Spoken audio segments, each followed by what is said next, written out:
From the station that's on your side, this is News 12 at 6 o'clock. Good evening. A recent spike in violent crimes has us taking a look at how many homicides we've had in the area so far this year and how many suspects are arrested. Our Claire Allen has those numbers along with what members of the community are doing to try and reduce crime in Augusta. She joins us live in the studio. So, Claire, what did you find? Yeah, Laura, from our records, since January 8th, there have been 49 people killed in the CSRA, 32 suspects in those murders within the last 2 weeks of gun violence. 4 of those victims were black male teenagers. A local fraternity is making it their mission to teach young men about leadership, academics, maturity, and perseverance. If you don't have a father figure, they can be a model for that too. They're fathers too, and they're just like a father to me. Frederick Gilchrist is a mentee of Omega Lamplighters. He describes it as a brotherhood, making him into the man he is today. I joined it when I was about, I'll say, 16, and it transformed and it molded my life. Omega Lamplighters is a nonprofit mentorship program created by the members of Epsilon Gamma Gamma chapter of Omega Psi Phi Incorporated. Their mission: we want to make our young men great.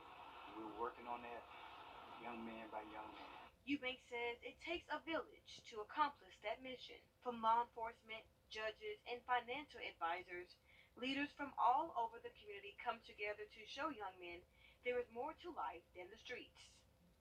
We see a lot of ourselves in these kids because those kids that are out there getting in mischief, causing troubles, they were all of us. Members also use their life experiences to inspire and relate to the younger generation. I was one of those kids out there in the streets running the gangs, fighting, doing all the issues. It wasn't until I met 2 Omega members that pulled me under their wings, gave me the proper mentorship, and taught me the way to do it, that I turned my life around. Now, Frederick is at East Georgia State Community College pursuing a degree in natural sciences. The program has 31 kids in the program, and they meet every first and third Saturday for classes and community service. If you want to learn more about Omega Lamplighters, we have a link on our website. Mentors can make all the difference. Claire, thank you for that. Augusta Mayor Hardy Davis says his office will announce a violence reduction plan sometime this week. The news comes after we sat down with the mayor in an exclusive interview on Friday, asking him about his plan to address crime. Taking a look outside over Grovetown. Locally, just about 10 minutes. All right, thanks, Riley. A judge set bond for former Columbia County teacher Scott Hooker at $25,000 plus conditions. If released, Hooker will not be allowed in any educational spaces or allowed to have any contact with alleged victims in Columbia and Burke counties. When I say no contact, I mean no contact in any manner whatsoever. Hooker also has to wear an electronic monitoring device, stick to a curfew at 8 in the evening, and avoid contact with minors with an exception for family members. In South Carolina, money is being taken from paychecks or tax returns without warning, and that is against the law. But it's already happened to 150 people who reached out to our sister station in Charlotte. A Bamberg man told our I-team he hasn't seen a state tax return in more than a decade and never received any warning it was being taken. If true, that would be illegal. The I-team's Will Rio found there is severely limited oversight for the state program that allows hospitals to step in and claim your money to settle medical bills.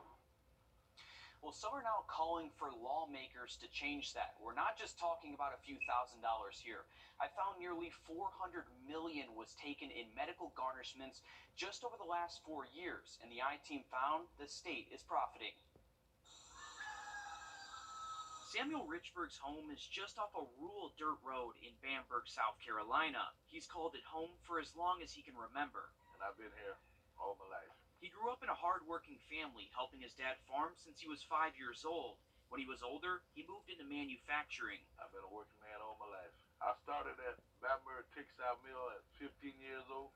Nowadays, you'll find him at home. I got kind of disabled with diabetes, being on my feet too much. He's not able to work or get around very well. Money is tight for him and his family.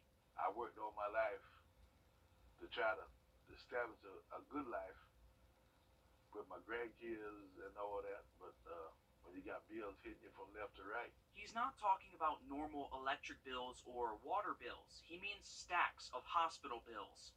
As far as I can remember, best knowledge, I only been in the hospital maybe 3 times. That was to get his appendix removed and for his diabetes years ago at Orangeburg Regional Medical Center.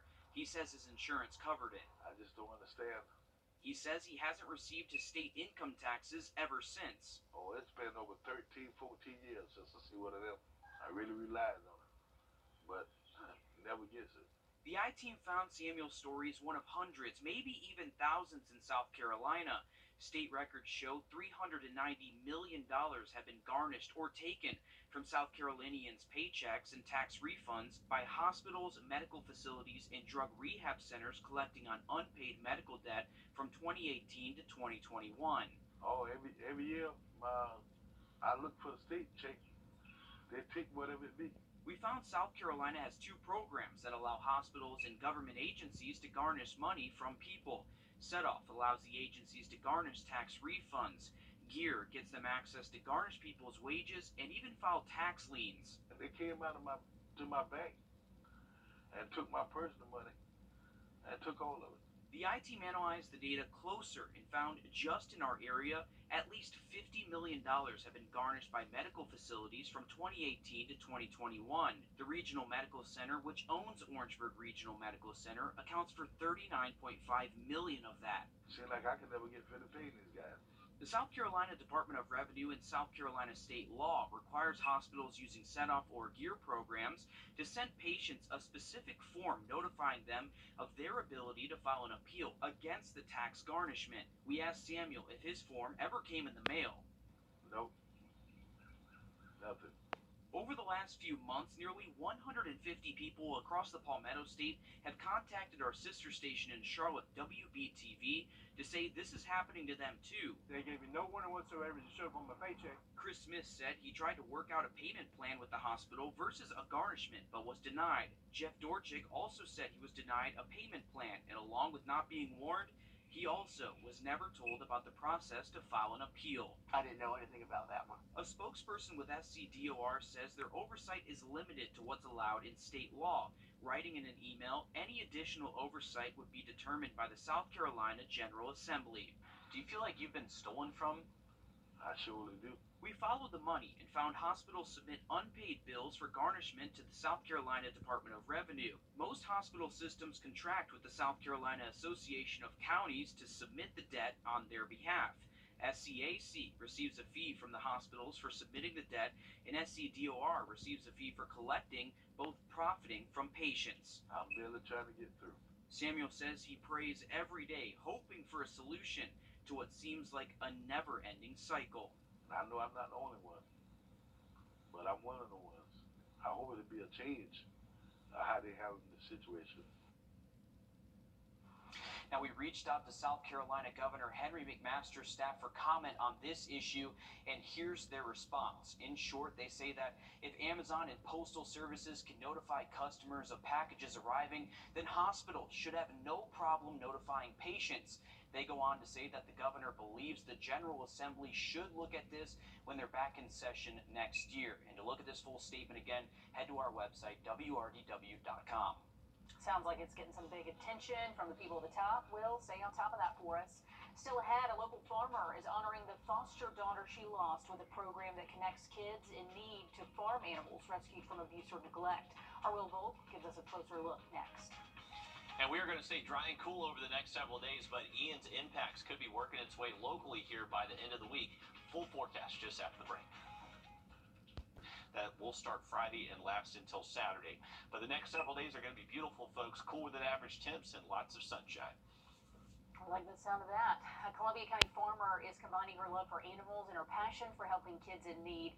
Mad Hatter Farm is a rescue that takes in neglected and abused farm animals. And now she's using that farm to create a program that will honor one of the children with disabilities she fostered.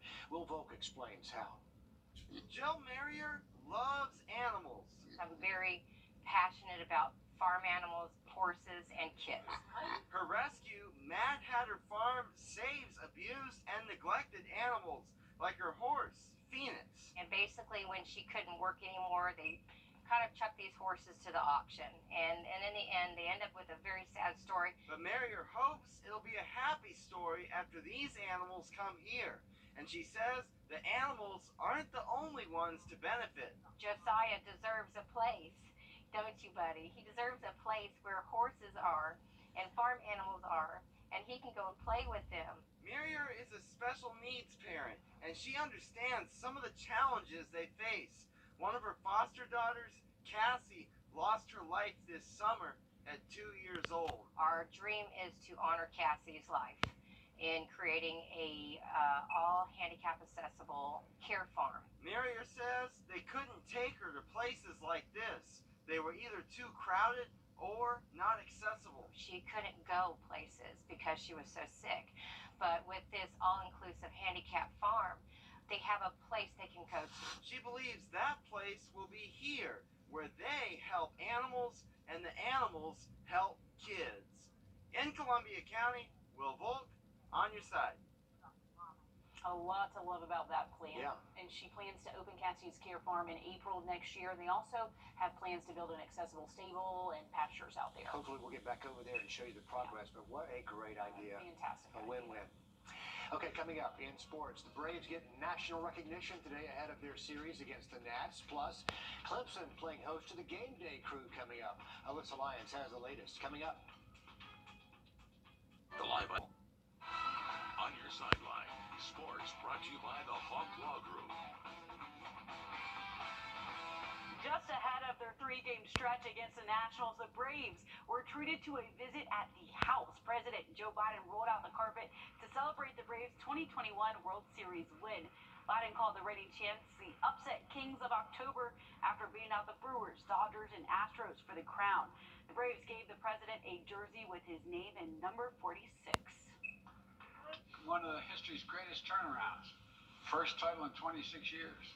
But none of it came easy. People counted you out. Heck, I know something about being counted out. And I know in Georgia you show up when it counts. Yeah. End of the game, 1.5 games out from the Mets take the mound in D.C. at 7:05. Well, fresh off their double overtime win against Wake Forest, the Tigers will be featured on ESPN's College Game Day show this Saturday. Clemson and the NC State Wolfpack match up for a top 10 ACC contest. Game Day is expected to once again be televised from Bowman Field. Over across the border, Georgia Tech fired athletic director canceled their homecoming parade and moved their contest to Wednesday. The Rebs will take on Batesburg-Leesville at home on Thursday. Aquinas and Lincoln County will meet on a bye week, October 14th. Well, in case you missed it, Augusta's Ironman came to a close this weekend. 2,000 athletes hit the Garden City for the 70.3 three-legged competition. In the men's division, Jason West from Boulder, Colorado, finished first with a time of 3 hours, 35 minutes, and 18 seconds. On the women's side, Kennesaw State alum Grace Alexander crossed the line in 4 hours, 12 minutes, and 28 seconds. Big congratulations to all of those athletes. Just smiling at the finish line is impressive enough right there. Alyssa, thanks for that. While concerns over the COVID virus have calmed down recently, there's now a renewed worry over what the upcoming flu season might look like for us. We asked Dr. MacArthur over at the Medical College of Georgia about what health experts are most concerned about. Listen. What the CDC is saying is that this year, those who are 9 and younger who have never received a flu shot should get 2 doses of the flu shot. And locally, Dr. MacArthur says we haven't seen a really bad flu season in a while, but younger kids' immune systems might not be used to the virus like older people. And when it comes to COVID, Pfizer hopes to expand their new COVID booster to kids between 5 and 11 years old. That bivalent booster, Mary Green explains what leaders in South Carolina are recommending. With a new COVID booster now available for adults and teens, the White House's COVID coordinator says Americans should get it before Halloween to maximize their protection over the holidays. DHEC's guidance is even simpler. Our recommendation is that people get vaccinated if they're due for their vaccine. So if somebody had a COVID booster in the past, they can get this new bivalent booster 2 months after that. So if it's been at least 2 months since you've had your booster, you can go ahead and get this bivalent booster anytime now. The CDC reports around 4.5 million Americans have already received the new booster since it rolled out earlier this month. DHEC says the original booster that people might have gotten this time last year or earlier this year still offers good protection from severe disease, including hospitalization and death. Your memory B cells and T cells will still kick into gear and produce antibodies.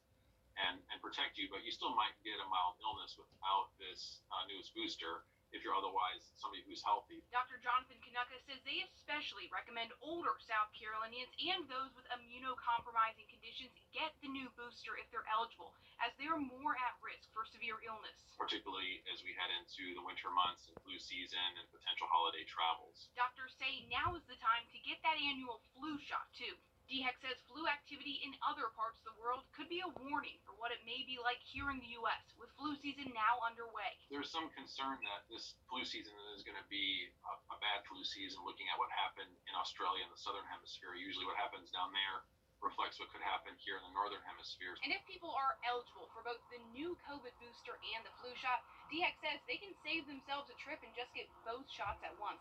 They just need to get the 2 doses in different arms. Reporting Columbia, I'm Mary Green. All right, thank you for that, Mary. Remember, for our weekend forecast, we have a first alert in effect Saturday. We potentially could see severe weather from Ian Saturday, but looking much better by Sunday. Now look at that 7-day for you just after the break.